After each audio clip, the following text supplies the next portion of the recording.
시청자 여러분 안녕하십니까? 오늘 우리가 누리는 이 풍요로운 대한민국은 저절로 얻어진 것이 아닙니다. 전 세계가 대한민국은 희망이 없다고 말할 때 우리는 할 수 있다며 맨주먹으로 땅을 파고 바다를 메워 기적을 만들어낸 사람들이 있었습니다. 우리 아버지 어머니들의 피땀 어린 노력이 있었고 그 선봉에는 불가능을 가능으로 바꾼 거인 현대그룹 창업주 아산 정주영 회장이 있었습니다. 한때 세계 부자 순위 9위까지 오르며 세계를 호령했던 기업가. 하지만 평생을 검소하게 살며 빈대에게도 배울 것이 있다고 했던 영원한 도전자.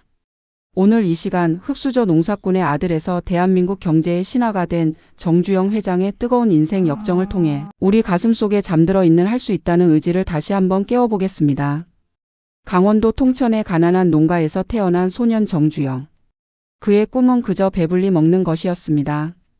가난이 지긋지긋해 4번이나 가출을 감행했던 그가 서울로 올라올 때 가져온 것은 아버지가 소를 판 돈 70원이 전부였습니다. 그 돈으로 쌀가게 배달꾼으로 막노동꾼으로 일하며 그는 맹세했습니다. 내 이 두 손으로 반드시 성공해서 이 지긋지긋한 가난의 고리를 끊겠다고 말입니다. 그는 남들보다 1시간 일찍 일어나고 1시간 늦게 잤습니다. 쌀가게를 인수하고 자동차 수리 공장을 차리며 승승장구하는가 싶었지만 화재로 모든 것을 잃기도 했습니다. 하지만 그는 좌절하지 않았습니다. 돈을 빌려준 사람을 찾아가 한 번만 더 믿어달라고 호소했고 그의 눈빛에서 불타는 열정을 본 채권자는 담보도 없이 다시 돈을 빌려주었습니다. 바로 신용 하나로 다시 일어선 것입니다. 이것이 훗날 현대 신화의 시작이었습니다. 60년대 우리나라는 제대로 된 도로 하나 없었습니다. 박정희 대통령이 경부고속도로 건설을 천명했을 때 모두가 미친 짓이라 했습니다. 기술도 자본도 부족했던 그때 정주영 회장은 가장 앞장섰습니다. 밤낮 없이 현장을 지키며 독려한 결과 서울에서 부산까지 대동맥이 뚫렸습니다. 그뿐입니까? 열사의 땅 중동으로 나라가 5일 달러를 벌어들였습니다. 낮에는 너무 뜨거워 잘 수가 없으니 밤에 횃불을 켜고 공사를 강행했던 그 투혼. 그것은 단순히 돈을 벌기 위함이 아니었습니다. 내 조국 내 가족을 잘 살게 하겠다는 피 끓는 애국심이었습니다. 정주영 회장의 일화 중 가장 통쾌하고 감동적인 이야기는 바로 조선소 건설입니다.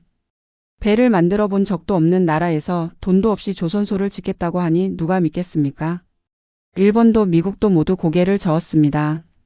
하지만 정 회장은 포기하지 않고 영국으로 날아갔습니다. 그리고 주머니에서 500원짜리 지폐 한 장을 꺼냈습니다. 이순신 장군의 거북선이 그려진 지폐였습니다. 보시오. 우리는 1500년대에 이미 철갑선을 만든 민족이오. 영국의 산업혁명보다 300년이나 앞섰소. 우리의 잠재력을 믿어주시오. 이 기가 막힌 배짱에 감동한 영국 차관 결정권자는 결국 돈을 빌려주기로 약속합니다. 하지만 더 큰 산이 남았습니다. 배를 살 손주를 찾아야 했죠. 그는 울산의 황량한 백사장 사진 한 장과 배 설계도만 들고 그리스의 선박왕 리바노스를 찾아갑니다. 당신이 배를 사주면 우리가 이 백사장에 조선소를 지어서 배를 만들어 드리겠소. 세상에 이런 계약이 어디 있습니까? 공장도 없는데 물건을 팔겠다는 격이었습니다. 하지만 리바노스는 정주영이라는 사람의 그릇을 보고 계약서에 서명했습니다. 이후 정 회장은 조선소 건설과 선박 건조를 동시에 진행하는 세계 조선 역사상 전무후무한 공법을 시도합니다. 2년 3개월 만에 조선소 완공과 1호 선박 명명식을 동시에 해냈을 때 전 세계는 경악했습니다. 오늘날 대한민국이 세계 1위 조선 강국이 된 것은 바로 이 불굴의 도전 정신 덕분이었습니다. 자동차는 움직이는 국기다. 정주영 회장은 자동차 산업이야말로 기계공업의 꽃이라 생각했습니다. 포드사와의 합작이 틀어지자 그는 결단합니다. 우리 손으로 독자적인 자동차를 만들자. 기술자들은 불가능하다고 말렸습니다. 하지만 정 회장의 그 유명한 한마디가 나옵니다. 이봐 해봤어? 실패하면 패가 망신한다는 만류에도 불구하고 그는 밀어붙였습니다. 그렇게 탄생한 것이 대한민국 최초의 고유 모델 포니입니다. 세계에서 16번째, 아시아에서 2번째로 자동차를 독자 생산하는 나라가 되는 순간이었습니다. 이 포니가 쏘아 올린 작은 공은 소나타, 그랜저를 거쳐 오늘날 세계 4위의 자동차 메이커 현대자동차그룹으로 성장했습니다. 여러분 1988년 서울올림픽 그 가슴 벅찬 감동을 기억하십니까? 하지만 그 유치 과정 뒤에 정주영 회장의 피나는 노력이 있었다는 사실은 잘 모르시는 분들이 많습니다. 당시 경쟁 도시는 일본의 나고야였습니다. 경제 대국 일본을 상대로 개발도상국 한국이 이길 확률은 0%에 가까웠습니다. 정부조차 포기하려 했던 그때 유치위원장을 맡은 정주영 회장은 다시 한번 승부사 기질을 발휘합니다. IOC 위원들을 일일이 찾아다니며 설득했습니다. 한국은 전쟁의 폐허를 딛고 일어선 나라다. 올림픽이 평화의 제전이라면 분단 국가인 한국에서 열리는 것이 마땅하다. 그 진정성이 통했습니다. 1981년 바덴바덴에서 세울. 이 호명되던 순간 그것은 단순히 스포츠 행사의 유치가 아니었습니다. 일본을 꺾고 대한민국이 세계의 중심에 우뚝 설 수 있음을 보여준 쾌거였습니다. 물론 정주영 회장의 삶에도 큰 아픔은 있었습니다. 사랑하는 동생들과 아들을 먼저 떠나보내는 참척의 고통을 겪었습니다. 정치 도전의 실패로 시련을 겪기도 했습니다. 하지만 그는 말년에 서산 앞바다를 메워 만든 광활한 농장을 바라보며 이렇게 말했습니다.